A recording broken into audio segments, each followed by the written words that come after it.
رحیم ناظرین، میں ہوں عبدالباسط اور آپ دیکھ رہے ہیں ڈی سائفر۔ سب سے پہلے تو آپ کو عید کی بہت بہت مبارک۔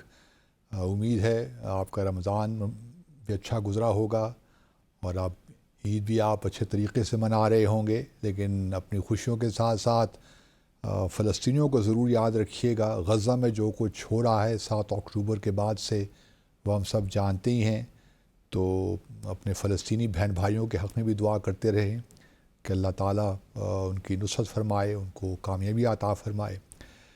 آج چونکہ عید کا موقع بھی ہے، تو میرے ساتھ جو مہمان ہیں ڈی سائفر میں، وہ پاکستان کے کا ایک بہت ہی جانا پہچانا نام ہے، کسی تعارف کے محتاج نہیں ہیں۔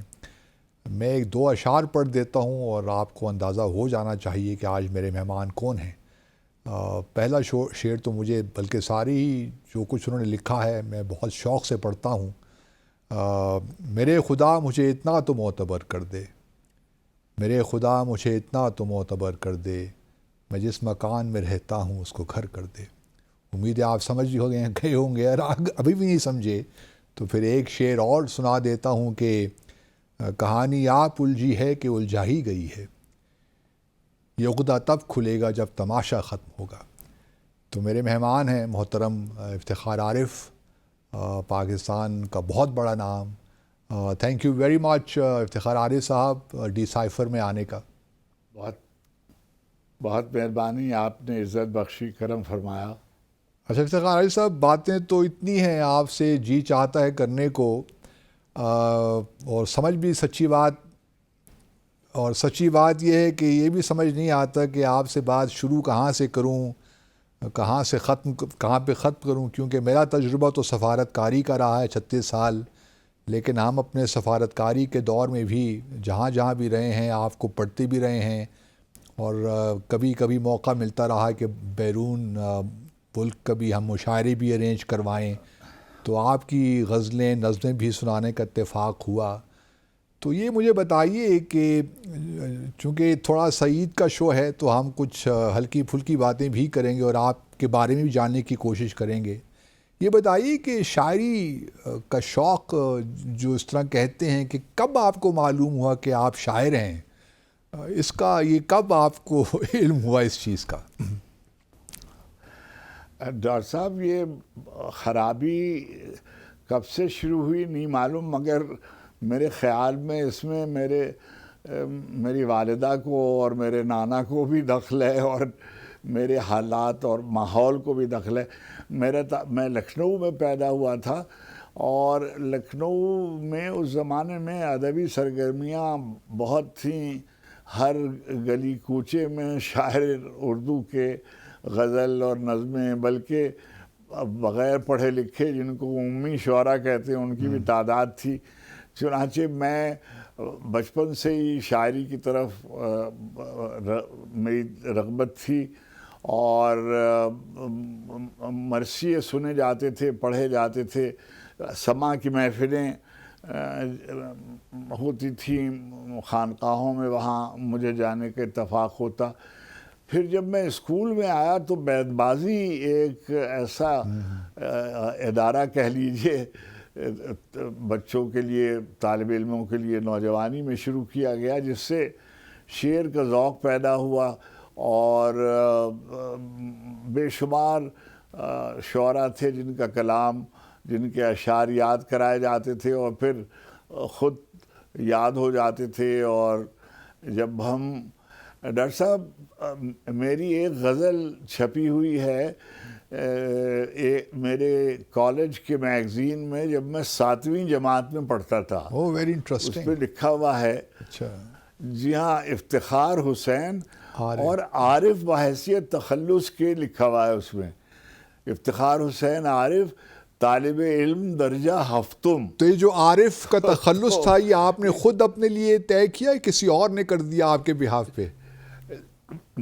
جی، میرے خیال میں جو میری والدہ تھیں وہ ایک خانوادے میں بیعت تھیں، اور قرۃ العین حیدر کے جو پیر و مرشد تھے ان کا نام تھا سلطان محمد عارف اوکے ان کا انتقال ہو گیا رحمۃ اللہ علیہ، تو ان کا بہت ذکر ہے اینی آپا کے ناولوں میں، 2 ناولوں میں ان کا بہت ذکر ہے، کار جہاں دراز ہے میں بھی ذکر ہے اور گردش رنگ چمن میں بھی ان کا اس میں گرامی تھا عارف، تو وہ انہوں نے مجھے شاید اس مناسبت سے تجویز کیا ہوگا اور وہ میرے نام کا جز ہو گیا۔ اور جب میں ٹی وی میں کام کرنے لگا تو انہوں نے جیسے قریش پور کا نام صرف قریش پور لکھا جاتا تھا، ان کا پورا نام جو تھا وہ عامر قرنین قریش پور تھا، حبیب اللہ بیگ بھائی حبیب کا نام عبید اللہ بیگ، ایسے نام تجویز کیے گئے، تو بس جی ہاں۔ اچھا، آپ کو یاد پڑتا ہے کہ آپ کا پہلا شعر کیا تھا؟ کوئی یاد پڑتا ہے آپ کو؟ ڈاکٹر صاحب مجھے یاد پڑتا ہے مگر مجھے شرم آتی ہے اسے سناتے ہوئے، سنا دیجئے۔ نہیں ڈاکٹر صاحب بہت ہی خراب ہے۔ نہیں وہ آپ ساتویں جماعت میں پڑھتے تھے۔ آپ اس کو شعر نہ کہیے، وہ تو سب تو بڑی۔ اچھا، میں نے ڈاکٹر صاحب بہت سے اپنے اساتذہ کے خلاف نظمیں لکھی، اچھا، اور جو اپنے ساتھ لڑکیاں پڑھتی تھی اور جو دوست تھے ان کے بارے میں نے بہت ہی بیہودہ شعر لکھے، مگر اس کو آپ شاعری نہ کہیے، وہ تو ایک طرح کی تک بندی تھی اور بس وہ۔ اچھا، آپ کی شاعری میں بھی ایک مجھے لگتا ہے کہ روشن سا آیا ہے، رومانوی شاعری سے تھوڑا سا میں دیکھتا ہوں کہ انقلابی شاعری کی طرف بھی کوئی رجحان پیدا ہوتا ہے آپ کی، جو میں پڑھتا ہوں آپ کو، تو یہ کوئی خاص فیزز کیسے زندگی میں آپ کے آئے اور شاعری میں اس کے اثرات کیسے مرتب ہوئے؟ جی ڈاکٹر صاحب، جب میں یہاں آیا نا تو میری عمر سمجھیے یونیورسٹی گزار کے آیا تھا، تو جو میرے حالات جو تھے وہ بہت ہی خاندان کی چپکرشیں اور پس منظر، تو میں بہت تنگ تھا ادھر، اور پاکستان آنے کے بعد شروع میں جو شعر لکھے وہ اور طرح کے تھے، اور جوانی میں 2-4 ایک آدھ آدمی غلطی کرتا ہے، اس کے بھی اثرات اس پہ تھے، تو شروع میں جو غزلیں ہوئیں دیار نور میں، تیرا شبوں کا ساتھی ہو کوئی تو ہو جو میری وحشتوں کا ساتھی ہو، جی ہاں، اور تم سے بچھڑ کر زندہ ہیں جان بہت شرمندہ ہیں وغیرہ۔ تو اب اس قدر شرمندگی ہوئی کہ پھر میں نے توبہ کر دی کہ یہ سب کام نہیں ہو۔ اچھا، پھر یہ ہوا کہ جب میں نے ذرا سا سمجھ اس سے نکلے، اس رومانوی دور سے، تو ڈاکٹر صاحب ہمیں فوری طور پر یہ سمجھ میں آ گیا تھا کہ یہ جلدی اس سے گزر جانا چاہیے، اس لیے کہ مجھے ٹی وی میں آنے کے بعد، میڈیا میں آنے کے بعد جو حالات تھے اس نے مجھے مجبور کیا کہ میں اور طرح کے شعر لکھوں۔ چنانچہ آپ اگر میری پہلی جو کتاب ہے میرے دو نیم، اسی کو آپ دیکھیں گے تو اس میں اندازہ ہوگا آپ کو کہ میں نے مختلف طرح سے شعر لکھے۔ اچھا، اس کے بعد غزلیں بھی اور نظمیں بھی، 12واں کھلاڑی اور غزلیں، بعض جو اشعار مشہور ہیں اس زمانے کے، پھر ایک دوسرا مارشاء اللہ آیا، پھر تیسرا مارشاء اللہ آیا، اور اس میں ٹی وی میں کام کرتا تھا اور اسکرپٹس ایڈیٹر تھا، تو میں ان تمام چیزوں سے گزرتا رہا جو آپ بھی اس سے گزرے ہیں، اور آپ نے بھی ماشاءاللہ سفیر کے طور پر اور وہاں تک پہنچتے ہوئے مختلف مرحلوں سے، تو احوال ایسے تھے کہ کوئی بھی سمجھنے والا آدمی، سوچنے والا آدمی، محسوس کرنے والا آدمی بے نیازانہ نہیں گزر سکتا تھا۔ اور میں بار بار یہ بات کہتا ہوں کہ جو بھی آب و ہوا ہوتی ہے وہ ضرور متاثر کرتی ہے۔ سردی آتی ہے، ہم لباس تبدیل کرتے ہیں، برطانیہ میں جاتے ہیں، اسکینڈینیویا میں جاتے ہیں تو موسم اور طرح کا ہوتا ہے، پھر آپ اس کے لحاظ سے، تو جو ہماری سیاسی آب و ہوا ہے وہ ہم پر کیسے اثر انداز نہیں ہوگی. چنانچہ ظاہر ہے جتنی ہماری بساط تھی، ہم سرکاری ملازم تھے، مگر اس سرکاری ملازمت کے دوران بھی ہم نے جو شعر لکھے وہ آپ کے سامنے ہیں. وہ چھپے ہوئے بھی موجود ہیں اور کتاب کی صورت میں بھی موجود ہیں اور رسالوں میں بھی موجود ہیں اور ریکارڈنگز بھی اس کی موجود ہیں. تو کوئی میں ایک دن میں اس طرف نہیں آیا تھا. رفتہ رفتہ پھر میں یہاں سے چلا گیا اور برطانیہ چلا گیا. اور اس زمانے میں جب بھٹو صاحب جو فیض احمد فیض جو زمانے میں لنڈن میں تھے وہ زمانہ تو نہیں ہے یہ؟ جی ہاں فیض صاحب اس زمانے میں بیروت چلے گئے تھے، مگر فیض صاحب ہمارے ہاں بہت آتے تھے. میری نیاز بندی تھی اور میں نے جو ادارہ آغا حسن عابدی صاحب نے قائم کیا تھا، الطاف گوہر صاحب اور مشتاق احمد یوسفی ابن حسن برنی، صالح نقوی صاحب، تو میں اس کا اردو مرکز کا انہوں نے مجھے محتمم بنایا تھا. تو وہاں میں نے بہت محنت کی. اور لیکن اسی زمانے میں مہر دو نیم شائع ہوئی اور فیض صاحب نے اس کا پیش لفظ لکھا تھا اور میری بہت حوصلہ افزائی کی. سبط حسن صاحب اور ہندوستان کے جو بزرگ تھے سب. اچھا، وہ جو ایک جب ہم بڑے ہو رہے تھے تو پی ٹی وی بھی ایک بڑا اچھا پروگرام چلتا تھا کسوٹی، تو اس میں جس طرح آپ نے قریش پور صاحب کا نام لیا اور عبید اللہ بیگ، دونوں کو اللہ تعالیٰ غریق رحمت کرے. اب وہ ایک قحط الرجال سا لگتا ہے افتخار عارف صاحب. ہمیں ان جیسے پائے کے لوگ نظر نہیں آتے اپنے ارد گرد. کیا یہ ہمارا تاثر ٹھیک ہے یا کوئی ایسی ہم یہ باتیں کرتے ہیں قحط الرجال ہے، حالانکہ لوگ تبھی بھی موجود ہیں اس پائے کے؟ میرا خیال ہے ڈاکٹر صاحب اس میں ہمارے میڈیا کو بہت دخل ہے. آپ یہ دیکھیے کہ پہلے ایک ہی میڈیم تھا، یعنی پی ٹی وی ایک ادارہ تھا، مگر اس میں نوجوانوں کے پروگرام بھی ہوتے تھے، اس میں مذہبی پروگرام بھی ہوتے تھے، اس میں بچوں کے پروگرام بھی ہوتے تھے، ذہنی آزمائش کے پروگرام بھی ہوتے تھے، کلاسیکل میوزک بھی ہوتا تھا، فوک قوالیاں بھی ہوا کرتی تھیں وغیرہ وغیرہ، محفل سماع. جی ہاں، اور کلاسیکل میوزک اور سمجھیے انسٹرومنٹل میوزک، ووکل میوزک سب ہوتا تھا. اب آپ دیکھیے کہ 100 سے زیادہ چینلز ہیں، لیکن سب ایک ہی، جس کو ہم پرائم ٹائم کہتے ہیں، وہ سب کا سب جو ہے وہ ایک ہی طرح کی باتیں ہوتی ہیں. ایک ہی طرح آپ بتا سکتے ہیں کہ یہ والا چینل جو ہے یہ پرو گورنمنٹ ہے، یہ جو ہے یہ پرو اسٹیبلشمنٹ ہے، یہ جو ہے یہ فلاں اس کی یہ پالیسی ہے اور اس چینل کی یہ پالیسی ہے اور وغیرہ وغیرہ. تو کوئی بھی پروگرامنگ میں کوئی ویرائٹی نہیں ہے، کسی قسم کی کوئی کریٹو چیز نظر نہیں آتی، بجوز اس کے کہ جو اچھے اینکرز ہیں اور جو پڑھے لکھے اینکرز ہیں.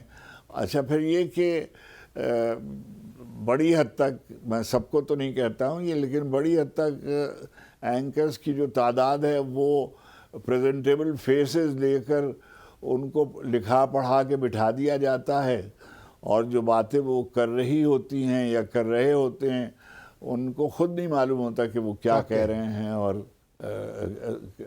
کیسی باتیں کرتے ہیں. اچھا، یہ بتائیے کہ آپ مطلب شاعری موروثی تو نہیں ہوتی، میں یہ توقع تو نہیں رکھتا، لیکن آپ کے جو ہیں کوئی اپنی اولاد میں سے کسی کو شاعری کی طرف رجحان ہے یا نہیں؟ کسی آپ جی نہیں، دونوں بچوں نے فردر میتھس وغیرہ کیا ہوا ہے. اچھا اوکے. اور چارٹرڈ اکاؤنٹنسی اور وغیرہ وغیرہ. کسی کو کوئی دلچسپی نہیں ہے. یہ وہ باہر رہتے ہیں، دونوں اردو پڑھ لیتے ہیں، بول لیتے ہیں، مگر ان کو شاید یہ بھی نہیں معلوم ہوگا کہ ان کے والد کی جو کتابیں ہیں ان کے نام کیا ہیں. اور یہ تو معلوم ہے کہ ان کے والد شاعر ہیں اور لکھتے پڑھتے ہیں، اور لیکن میں سمجھتا ہوں کہ ان کو زیادہ سے زیادہ وہ جو غزلیں گائی جاتی ہیں یا کبھی ٹی وی پہ سن لیتے ہوں گے، مگر کوئی دلچسپی نہیں۔ اچھا چلیے، اچھا بھی آپ کو ایک اور ایوارڈ ملا آپ کو، تو اتنے ایوارڈز آپ کو ملے تو کیسا محسوس کرتے ہیں؟ تقریباً سارے جتنے بھی سویلین ایوارڈز ہیں وہ تو آپ کو مل ہی چکے ہیں، تو کیسا محسوس کرتے ہیں؟ کیا آپ یہ سمجھتے ہیں کہ قوم نے آپ کو ایکنالج کر لیا آپ کے کام کو؟ ڈاکٹر صاحب، میں آپ سے گزارش کروں کہ میں جیسے مجھ سے یہ سوال کبھی کبھی پوچھا جاتا ہے، میں اس کا ایک جواب دیتا ہوں کہ جیسے آپ ڈاکٹر صاحب، آپ کے کچھ خیالات ہوں گے اور آپ نے اپنے کریئر کے اختتام پر اسٹینڈ بھی لیا اور اس کی آپ نے اس کو کہیے کہ خمیازہ بھی بھگتا، سزا بھگتی، ایسے کہہ سکتے ہیں، یا یہ کہ آپ نے اپنے ضمیر کے مطابق ایک فیصلہ کیا اور آپ اس پہ قائم رہے۔ اچھا، اب میں ایک غریب گھرانے سے آیا ہوا آدمی جو ہوں، میرے پاس چوائسز پاکستان میں نہیں ہوتی ہیں، اور یعنی میں کسی نہ کسی، فرض کیجئے کسی اس زمانے میں جو لوگ تھے، میں نے یہ بات کہی ہوئی ہے کہ بھائی یا تو میں میر خلیل الرحمان صاحب کا جو گروپ تھا اس میں شامل ہو جاتا، یا میں مجید نظامی صاحب کے گروپ میں شامل ہو جاتا، یا میں محمود ہارون صاحب کے گروپ میں شامل ہو جاتا، اور تو میرے پاس کوئی راستہ نہیں تھا، یا میں سرکاری ملازم ہو جاتا۔ اچھا، اس کے علاوہ ایک ہمارے پاس ایونیوز کیا تھے، کوئی، اور آج بھی کیا ہیں غریب بچے کے لیے، غریب گھرانے کے بچے کے لیے؟ چنانچہ میں سرکاری ملازم رہا، مگر میں نے ایک بات ضرور کی کہ میں نے بحیثیت شاعر کے کبھی کسی کے کہنے پر نہیں لکھا، کسی فیشن میں نہیں لکھا، اور جو میرے دل میں آیا اور جس کو میں نے مناسب سمجھا اس کا میں نے اظہار کیا۔ چنانچہ آپ میری کتابیں دیکھیں گے تو اس میں، اچھا دوسری بات یہ کہ میرا ایک نقطہ نظر ہے زندگی کے بارے میں، میں نے اس کا اظہار کیا پوری طرح سے۔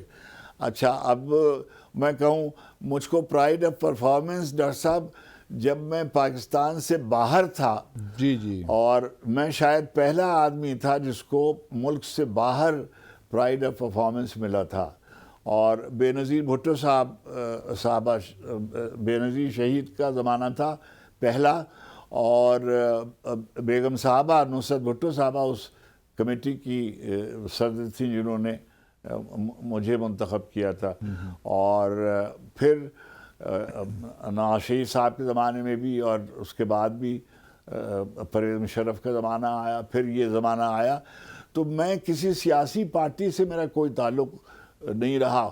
ہاں، یہ ضرور ہے کہ میرے سیاسی نظریات ہیں، اس کا میں اظہار کرتا رہتا ہوں، مگر میں پولیٹیکل ایکٹیوسٹ نہیں ہوں۔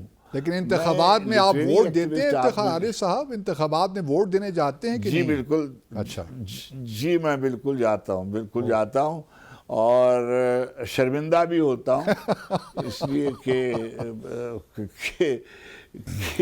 یعنی کل کو میں اپنے آپ سے پوچھوں کہ بھئی میں کس طرف کھڑا تھا، تو یہ تو ضرور ہے، اور اپنی مرضی کے مطابق ووٹ دیتا ہوں۔ تو آپ جب ووٹ دینے جاتے ہیں، افتخار علی صاحب، جب ووٹ، قطع کلامی کر رہا ہوں، اس کی معافی چاہتا ہوں، جب آپ ووٹ دینے جاتے ہیں تو آپ کے ذہن میں کیا ہوتا ہے؟ آپ کسی پارٹی کو دیکھ کر ووٹ دیتے ہیں یا امیدواروں کو دیکھ کر ووٹ دیتے ہیں؟ کیا آپ کا کس طرح ووٹ دیتے ہیں آپ؟ نہیں، میں تو پارٹی کو ووٹ دیتا ہوں، امیدوار کو بالکل نہیں دیکھتا۔ جی ہاں، اوکے۔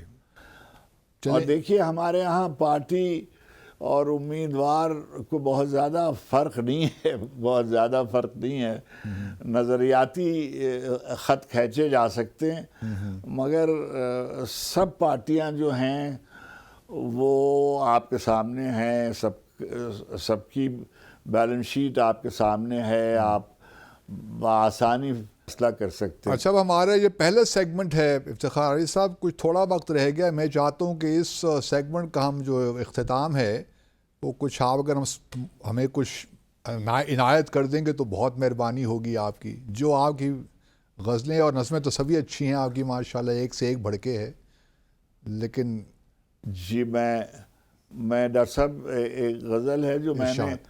حضرت شمس تبریز علیہ الرحمہ کے مزار پر میں گیا ہوا تھا خوئی، تو وہاں میں نے ان کے بارے میں ہے، ارشاد۔ میان عرصے موت و حیات رقص میں ہے، واہ، میان عرصے موت و حیات حیات رقص میں ہے، رقص میں ہے، اکیلا میں نہیں کل کائنات رقص رقص میں میں ہے، میان عرصے موت و حیات رقص میں ہے، اکیلا میں نہیں کل کائنات رقص میں ہے، ہر ایک ذرہ ہر ایک پارے زمین و زمان، ہر ایک ذرہ ہر ایک پارے زمین و زمان، کسی کے حکم پہ دن ہو کہ رات رقص میں ہے، آہا آہا، ہر ایک ذرہ ہر ایک پارے زمین و زمان، کسی کے حکم پہ دن ہو کہ رات رقص میں ہے، مجال کس کی کہ جنبش کرے رضا کے بغیر، واہ واہ، مجال کس کی کہ جنبش کرے رضا کے بغیر، رضا کے بغیر جو رقص میں ہے اجازت کے ساتھ رقص میں ہے، مقرر مجال کس کی کہ جنبش کرے رضا کے بغیر، مجال کس کی کہ جنبش کرے رضا کے بغیر، جو رقص میں ہے اجازت کے ساتھ رقص میں ہے، وہ قونیہ ہو کہ بغداد ہو کہ سیون ہو، وہ قونیہ ہو کہ بغداد ہو کہ سیون ہو، زمین اپنے ستاروں کے ساتھ رقص میں ہے، واہ واہ، وہ قونیہ ہو کہ بغداد ہو کہ سیون ہو، زمین اپنے ستاروں کے ساتھ رقص میں ہے، میں اپنے شمس کی آمد کا منتظر تھا، میں اپنے شمس کی آمد کا منتظر تھا، سو اب میرے وجود میں رومی کی ذات رقص میں ہے، اکیلا میں نہیں